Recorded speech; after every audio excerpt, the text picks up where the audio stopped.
난 이렇게 디자인 책 많이 꽂혀 있는 공간에서 아무거나 뽑아서 읽는 걸 좋아해요.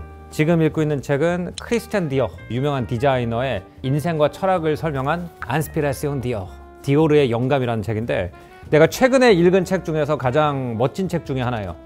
미국의 유명한 작가 중에 사이먼 시넥이라는 사람이 있는데, 이 사람의 베스트셀러 책 제목이 Start with Why였어요. 거의 대부분의 사람들은 어떻게 하면 더 잘할까, 즉 How라는 질문을 가지고 인생을 살아가는데, 진짜 세상을 바꾸거나 훌륭한 일을 이룬 사람들은 Why, 내가 이 일을 왜 하는지를 알고 있었다는 거예요. 나는 옷을 예쁘게 만들고 싶어 해가지고 디자이너가 된 사람들도 많은데, 디올 같은 경우에는 내가 왜 옷, 그리고 더 중요했던 향수, 이런 것들에 인생을 바쳐야 되는지 인류 역사의 흐름에 있어서 정확하게 파악하고 있던 사람이라는 생각이 들어요. 디올의 업적을 한마디로 설명을 하자면 20세기가 되기 전에 프랑스 사람들이 가지고 있던 인생을 아름답고 멋지게 사는 법을 2차 세계대전이 끝난 다음에 전 세계 사람들한테 상품으로 만들어서 소개한 사람이라고 볼 수가 있는 것 같아요. 1, 2차 대전이 터지기 전에 어느 나라나 귀족들이나 부르주아들은 몇백 년 동안 쌓여왔던 자기들만의 삶을 즐기고 아름다운 걸 만들어내는 노하우를 가지고 있었어요. 근데 20세기 중반에 굉장히 많은 나라에서 끔찍한 전쟁이 있었잖아요. 그러면서 20세기 중반 이전의 세계가 거의 대부분의 세상에서 처절하게 파괴가 됐거든요. 그 다음에 이걸 복원을 해야 되는데, 어떻게 하면 싸고 빠르게 새로운 거를 만들까가 지배했던 시기가 20세기 중반 이후에 거의 대부분의 세계였던 것 같아요. 근데 프랑스에서 1, 2차 세계대전이 일어나기 전에 가지고 있던 공예, 라이프 스타일, 식사, 패션 이런 게 다시 부활해서 전 세계로 그게 퍼져나갔단 말이에요. 그 중심에 있던 사람이 누구냐? 크리스찬 디올인 거예요.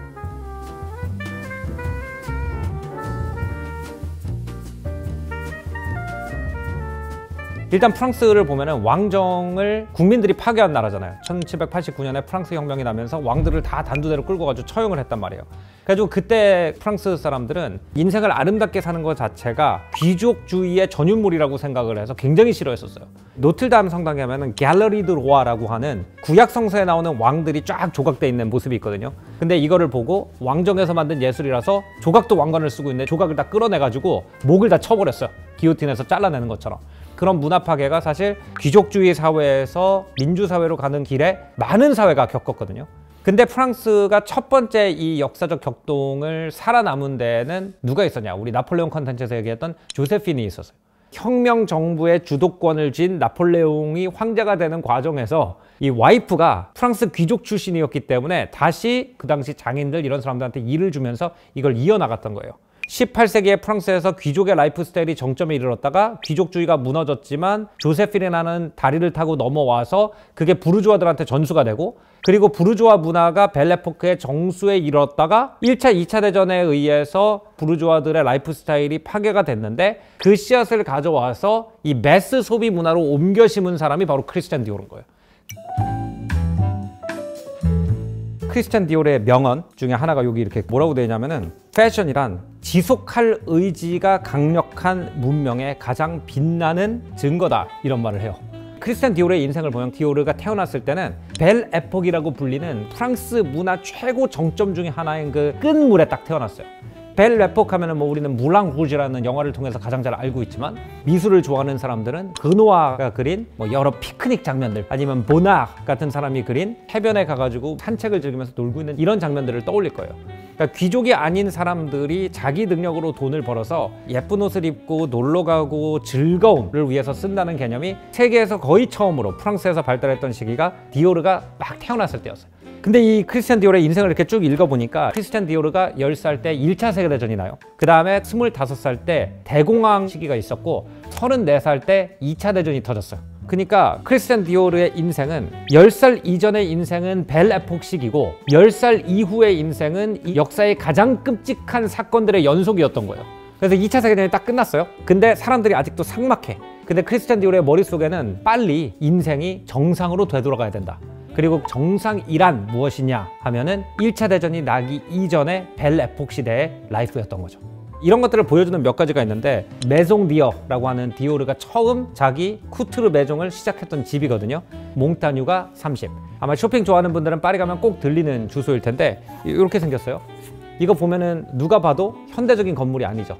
1950년대, 60년대는 우리가 전에 디터 람즈 컨텐츠에서도 얘기했듯이 1차, 2차 대전 이전에 이런 스타일을 다 구식이라고 생각하고 유리와 철로 돼 있는 바우하우스 스타일이 유행하던 시기였단 말이에요. 근데 굳이 그때 새로운 디자인 하우스를 창립하면서 이 건물을 골랐어요. 누가 봐도 벨 에폭 시대의 궁전인 건물. 그래서 이제 디오르가 아비뉴 몽타뉴에서 첫 번째 쇼를 하는데 기자들을 불렀을 거 아니에요. 근데 기자들이 들어가가지고 깜짝 놀랐다는 거예요. 왜냐면은 메송 디오르 바깥은 아직도 전쟁 분위기인데 디오르 쇼 안에 딱 들어가니까 아, 전쟁이 끝났구나, 아, 평화기가 왔구나. 왜냐면 그 문을 열고 들어가니까 아는 이 분위기였던 거예요. 파리 최고의 오피니언 리더들과 트렌드 리더들이 와가지고 디오르의 쇼를 보면서 아, 이제 놀아도 되네 라는 허락을 받았다는 그 느낌, 이게 프랑스 역사의 굉장히 중요한 포인트였다고 합니다. 여기에 굉장히 멋진 인용구가 있어요. 모든 신비를 없애기 위해 노력하고 있는 시대에 패션은 그 신비의 화신으로 자기 자리를 지킨다. 그리고 얼마나 사람의 인생에 신비가 필요한지에 대한 증거는 패션에 대해서 사람들이 얼마나 많이 얘기하는지를 보면 된다. 그러니까 우리가 새로운 것을 만들 때는 얼마나 그게 효율적인지를 주로 생각하고 얼마나 인생에 도움이 되는지를 생각하고 새로운 시스템을 만들잖아요. 근데 그 미스테리를 지켜나가는 것이 패션의 의무다. 이게 크리스티안 디오르의 Y를 또 보여주는 거죠. 그 컬렉션에 비친 표어가 3가지가 있다고 하는데 love, 사랑, tenderness, 부드러움, 그 다음에 happiness, 행복. 그 당시의 사람들은 신성한 진군, 애국을 위한 희생, 이런 굉장히 큰 사상적 표어만 10몇 년을 들어왔을 사람들이란 말이에요. 근데 그런 사람들한테 인생에서 진짜 중요한 게 뭐냐? 사랑과 부드러움과 행복이야. 그리고 패션이 우리한테 허용하는 것은 A return to the art of seduction, 유혹의 예술로서의 회귀. 그야말로 전쟁을 하지 말고 사랑을 하자라는 사고를 가지고 자기의 브랜드를 만들어 나갔다는 거죠. 그러면은 이 새로운 사랑과 부드러움의 시대를 열기 위해서 디오르가 어디서 영감을 찾을 것인가? 근데 여기에 보면은 이렇게 나옵니다. By nature I'm drawn to the past. 나는 내 천성이 과거 지향적이다. 그래서 내가 이 책을 좋아하나 보다. 그러니까 옛날의 라이프 스타일을 다시 현대에 맞게 해석하겠다라는 의지죠. 그러면은 이 18세기와 벨 에폭의 라이프 스타일을 상징하는 공간이 뭐였냐, 디오르한테? 꽃이 무성하게 피어있는 자당, 즉 프랑스 귀족의 성과 저택에 있는 가든이었던 걸로 보여요. 아비뉴 드 몽타뉴에 들어갔을 때 문을 열면은 어마어마한 플로럴 어레인지먼트들이 방을 가득 채우고 있는 게 굉장히 중요했고, 옷 못지않게 냄새에 엄청 집착을 했다 그래요. 꽃의 아름다움 그리고 꽃의 향기, 이 2가지가 하나가 돼서 인생을 둘러쌀 때 우리가 느낄 수 있는 사랑과 부드러움과 행복, 이거를 패션과 향수로서 재현하고자 했던 게 디오르의 평생의 일이었던 거죠. 이 자당이라는 것이 프랑스에서 얼마나 중요하냐 하면, 베르사유, 그러면은 사진이 잘 나와야 되기 때문에 베르사유 중간에 있는 그 파비용이라고 부르는 건물을 주로 찍지만, 사실 드론으로 이렇게 베르사유를 찍은 모습을 보면은 가든이 어마어마하고 그 안에 궁전은 요만해요. 궁전도 워낙 큰 건물이긴 하지만 그 베르사유는 원래 가든을 즐기기 위한 숙소처럼 디자인이 되어 있어요. 몰르 비콩트 같은 경우에도 보면은 옆에 어마어마한 가든이 둘러싸여 있거든요.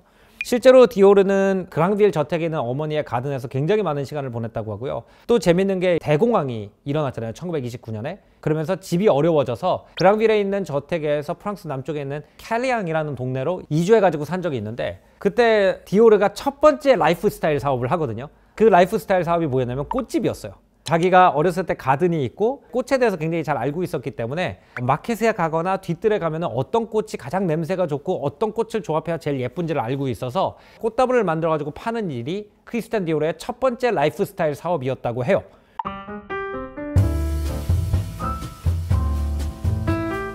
아마 대공황으로 그렇게까지 경제가 어려워지는 상황에서도 사람들이 꽃을 돈을 주고 사는 모습을 보면서 크리스티안 디오르가 사람이 아름다운 게 필요하구나 라는 걸 절실하게 느끼지 않았을까라고 생각이 되고요.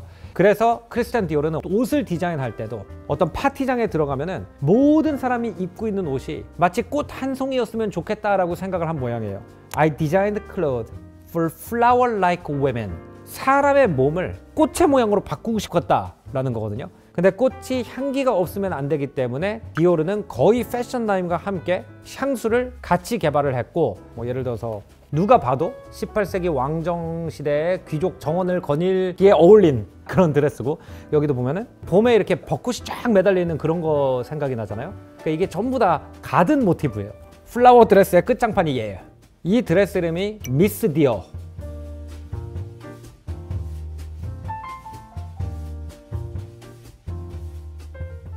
미스 디어는 몇 가지 의미가 있는 것 같아요. 디오르의 세계관 안에서. 하나는 이 드레스와 컬렉션의 이름이기도 하고, 또 하나는 이 향수의 이름이기도 하고, 그 다음에 어떤 여성상이기도 해요. 굉장히 화려한 디오르 드레스를 입고 뒤에는 약간은 세기 바렌 파리의 모습이 있고, 거기서 내가 앞서서 행복하고 웃는 모습을 보여주겠다라고 당당하게 걸어다니는 그런 이미지를 갖는 여성들도 미스 디어라고 부르기 시작해요. 미스 디올 드레스는 1949년에 나온 드레스로서 드레스 전체가 실크 꽃으로 덮여 있었다. 그리고 크리스찬 디오르에게 퍼퓸은 이 드레스의 피니싱 터치, 즉 마감 작업의 일부였다라고 써 있어요.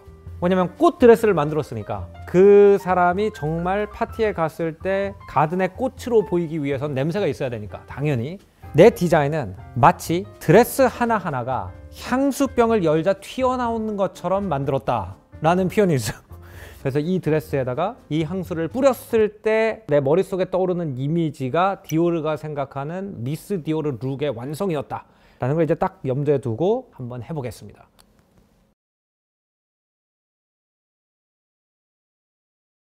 그랑빌의 가든에 앉아있는 것 같아. 이거는 우리가 봄 하면은 떠올리는 굉장히 순수하고 깔끔한 향. 디오르가 생각하는 게 꽃들이 쫙 이렇게 모여 있어야 되는데 향이 너무 복잡하면은 시향실에서 이제 따로 딱 이렇게 맡을 때는 좋을 수 있는데 파티에서 여러 꽃향기가 이제 어우러지는 것처럼 그렇게 어우러지려면 이 정도로 이렇게 깔끔한 향을 추구했던 것 같아.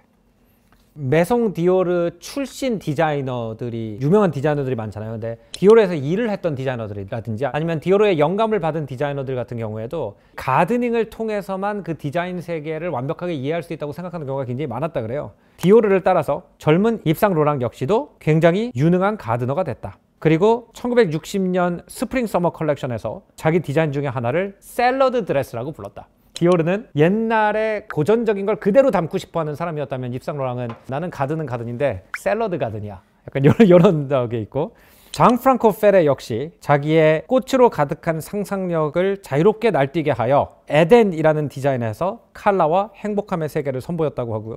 이렇게 디오르 출신의 디자이너들 또는 디오르한테 영감을 받은 디자이너들은 다 꽃이랑 친해야 된다. 이런 이미지를 만들었다는 거예요.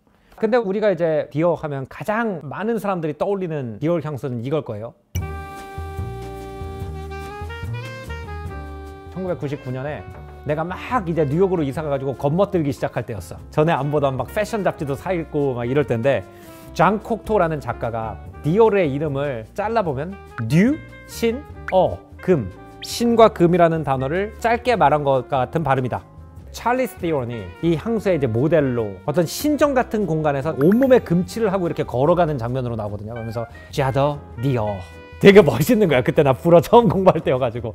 우리가 클래식한 패션의 우아함이라고 생각을 하면은 목이 길고 똑바라 보이는 게 굉장히 중요하다는 생각이 들어요. 그렇기 때문에 디오르의 그 뉴 룩에 보면 이렇게 컬러가 이렇게 올라와 있는 옷들이 굉장히 많고, 그것은 19세기 말 20세기 초반에 프랑스 귀부인들이 입던 이런 옷에 영감을 받았다고 해요. 근데 이제 갈리아노가 아프리카 여행을 갔다가 오는 길에 마사이족 여성들을 만났는데 마사이족 여성들이 목을 기린처럼 보이게 하는 목걸이를 걸고 다닌다는 것을 보게 됐대요. 그리고는 디오르 엄마가 하고 다니던 그 드레스에 컬러가 높은 것과 같은 효과구나. 즉 긴 목의 라인이 사람한테 굉장히 큰 영향력을 행사하는구나 라는 걸 보고 인간이 추구하는 우아한 클래시컬 패션의 에센스, 목을 길어 보이고 뻣뻣해 보이게 한다라는 것을 이 병으로 표현했다고 하더라고요. 이게 재밌는 게 이렇게 열려.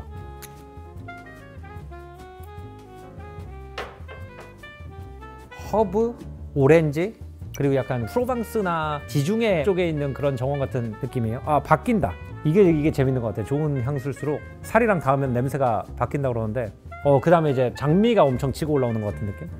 이것도 근데 그 디오르 향수의 그 특징은 있어. 딱 어떤 계절에 어디 가면 이 냄새가 나겠다라는 게 직관적으로 느껴지는 그런 향.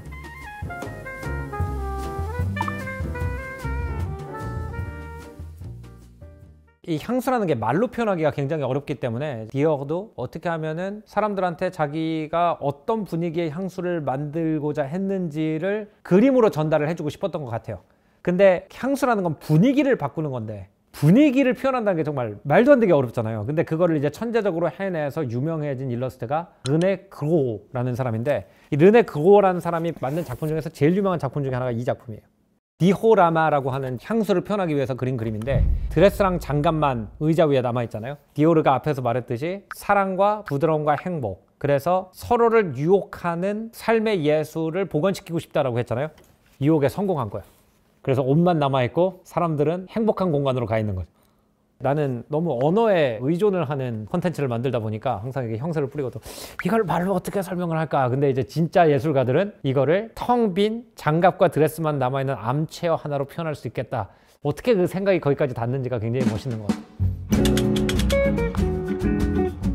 제가 전에 했던 컨텐츠 중에 인간이 돈을 벌면 행복해지거나 성공을 한다고 행복해지는 게 아니라 행복은 행복만을 위한 노하우가 따로 있는 것 같다. 그러니까 누가 행복하냐? 그러면 성공한 사람이 행복한 게 아니고 행복할 줄 아는 사람이 행복하다라는 얘기를 한 적이 있어요. 근데 디오르 같은 경우에 이 1차 대전과 2차 대전 때 사람들이 전쟁이라든지 이념 갈등이라든지 이런 여러 가지 거대한 역사적 흐름에 의해서 피폐해지는 걸 보면서 옛날에 그래도 순진했던 시대에 가지고 있던 행복의 노하우가 사라지는 것이 굉장히 아쉬웠던 것 같아요.